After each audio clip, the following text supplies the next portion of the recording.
If you love the NFL, then show it by liking today's video. We are getting muscled out, or I should say I am getting muscled out here at Chat Sports. NFL Daily is by our NBA coverage, Chase, Harrison, etc. Help us take it back. The more likes we get, the better chance I have of showing the bosses, hey, see, they do want more NFL coverage. So help me out.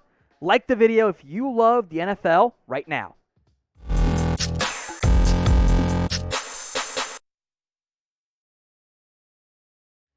You're watching NFL Daily. I am Tom Downey, and today's video is a look at some potential Terry McLaurin trade destinations in the event the Commanders say we're not going to pay Scary Terry. We'll trade him instead. For those of you that do not know, McLaurin is not attending mandatory minicamp for Washington.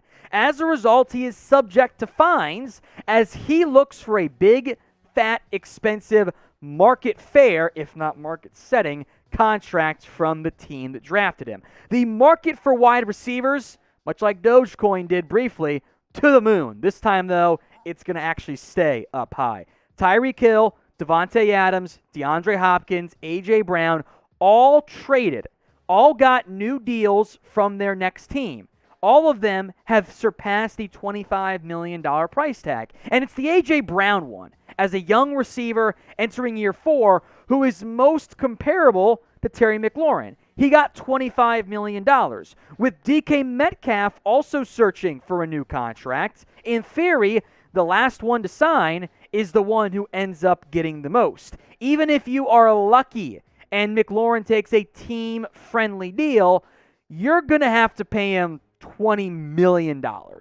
That's what DJ Moore got from Carolina, and that's, I think McLaurin's been better than Moore. In fact, McLaurin, despite a rotating cast of mediocre to average to outright bad quarterbacks, he has been a 1,000-yard guy on average in his 3 years. Imagine how he would fare with a true franchise QB throwing him the ball, and imagine how much he gets doubled given Curtis Samuel can't stay healthy after all. He is the best offensive player, I would argue, by a pretty wide margin. No disrespect meant towards others, by the way, on this Commanders football team. If you trade him, we know about what the asking price would be. A first and a third. Exactly what the Eagles gave up to acquire A.J. Brown. So that leaves the Commanders with 3 choices then. To trade him, to pay him, or to call his bluff and wait and not pay him quite yet, which I think is the worst idea of the 3. What do you think they will end up doing? T for trade, P for pay, or W for wait?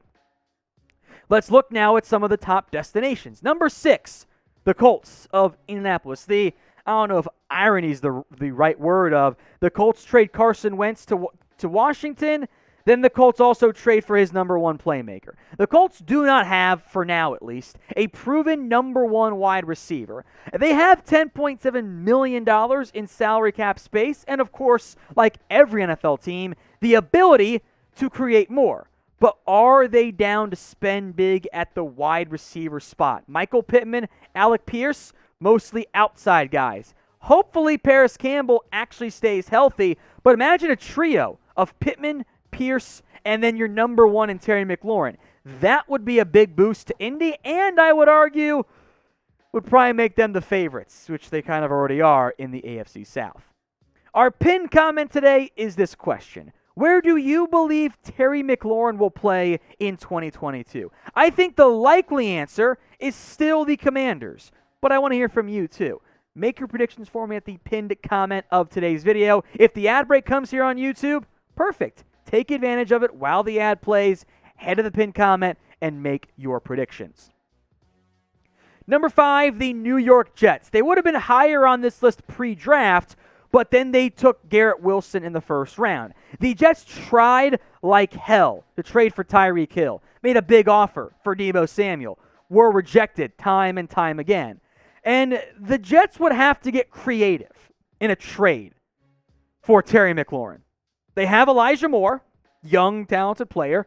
They re-signed Braxton Berrios. They drafted Garrett Wilson, and they have Corey Davis as well. I doubt you trade Wilson and probably not Elijah Moore. So here's my not first and a third trade package like everyone else would probably do. The Jets get Scary Terry. The Commanders get Corey Davis and a conditional second. Can be a first, maybe a bit lower, depending on how the Jets fare this year.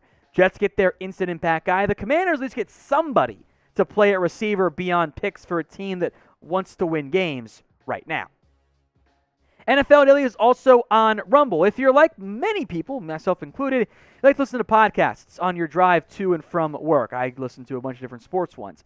Well, Chat Sports do that on Rumble. Unlike YouTube, you can actually play them podcast style or videos in that format on Rumble. It's free. It's uncensored. So give us a follow, rumble.com/NFL Daily. That link will be in the comment section, and it'll be in the description.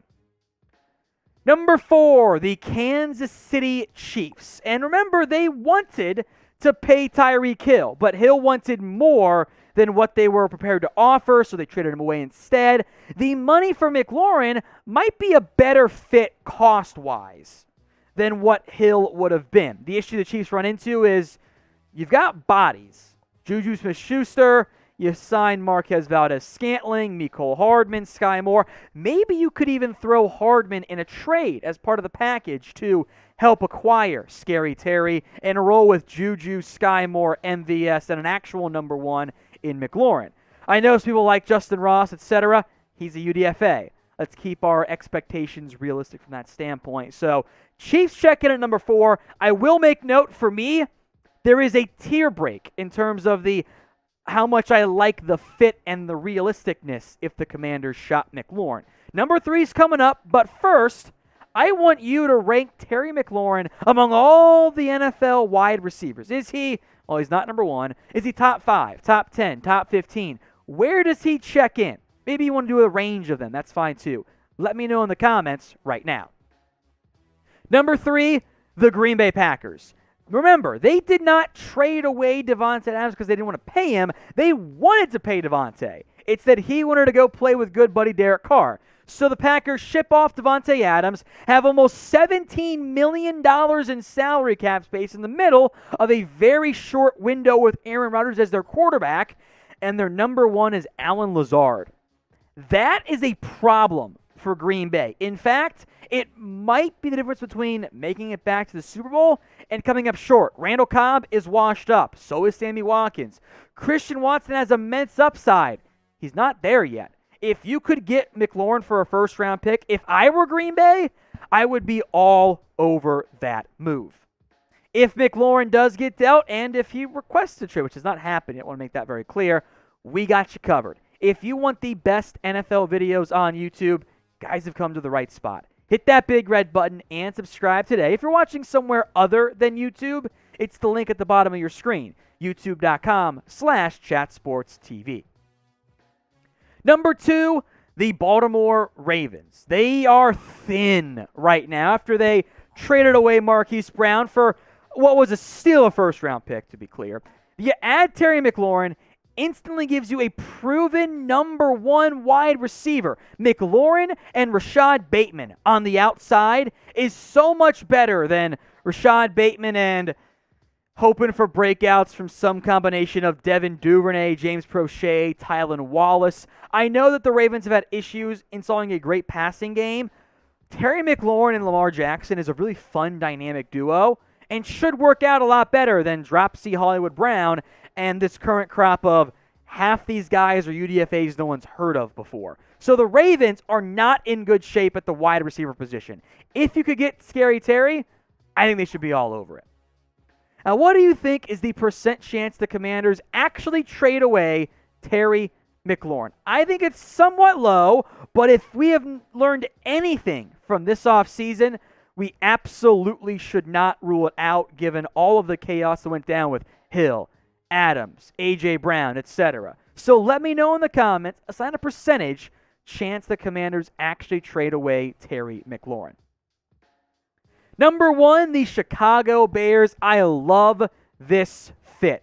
The Bears, I believe, did not do a good job of building around Justin Fields this offseason. They revamped the defense in a good way, and although McLaurin and Fields did not overlap at Ohio State, if you add him to the current receiving core, for a team that has plenty of money to make it work now, You go from, ooh, that's bad, to, I actually like that quite a bit. Darnell Mooney, I like him. He's not a true number one for me. He is a good number two. You make him the number two with McLaurin, that's a really good duo. Byron Pringle, didn't work in KC. Why is it going to work in Chicago?